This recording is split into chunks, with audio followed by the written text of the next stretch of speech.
The shockwaves caused by China's new national security law have continued to reverberate around the world and in Hong Kong.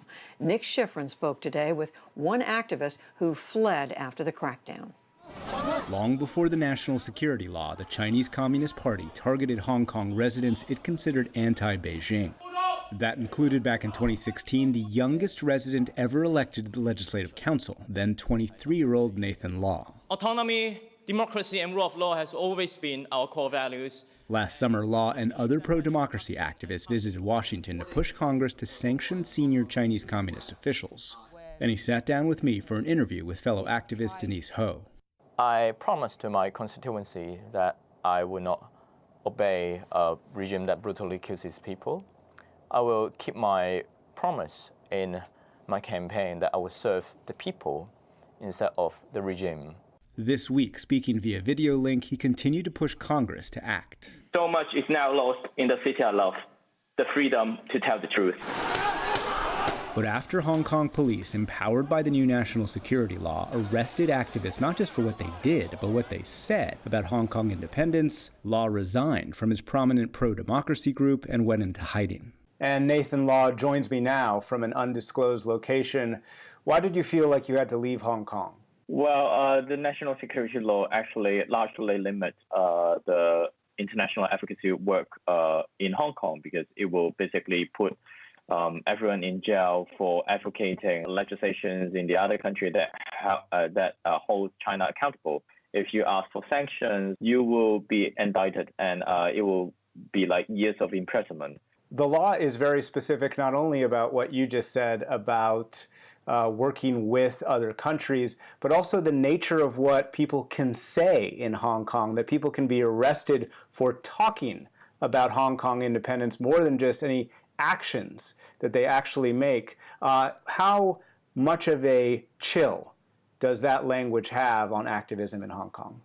The law kills the freedom of expression or even freedom of thought of Hong Kong people. That kind of chilling effect or terror that Beijing government wanted to impose is at the expense of our freedom of expression. So I think, this law will completely change Hong Kong.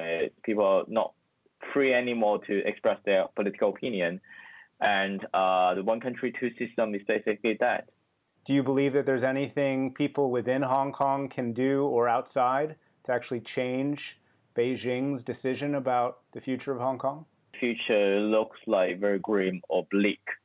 But I think the situation is always very dynamic. Beijing is always suffering from numerous pressure, no matter domestically or internationally. And they've got a lot of domestic problems. China is not as strong as we predicted 10 years ago.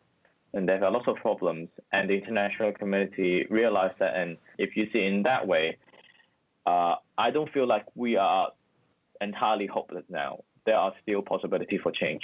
There are many bills that the U.S. Congress is debating on what to do to respond to Beijing's national security law. One of them that passed yesterday would mandate sanctions on Chinese officials involved in the Hong Kong crackdown.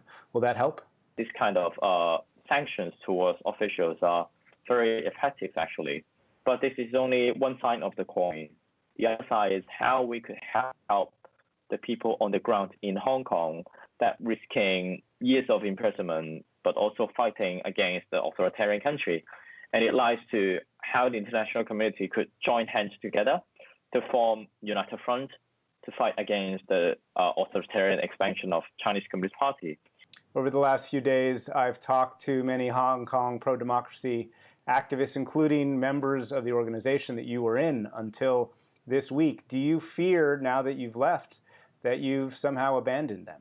So for me, doing international advocacy work is what I'm good at and what I've been doing. And I've attended several congressional hearings, meeting a lot of think tanks and NGOs in the US to explain Hong Kong situation. That's definitely one of the things that I could contribute the most to the movement. And I think Hong Kong people will understand that.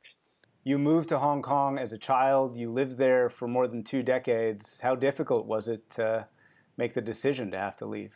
Yeah, that is definitely one of the toughest choices that I've ever made in my whole life.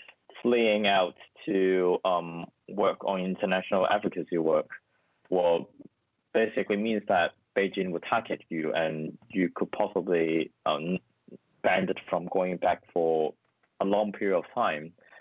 And it means that you have to left behind your families, your connections, or even the cool cat that you have. But I see it as a responsibility and a duty for me to Hong Kong and to the movement. Nathan Law, thank you very much. Thank you very much.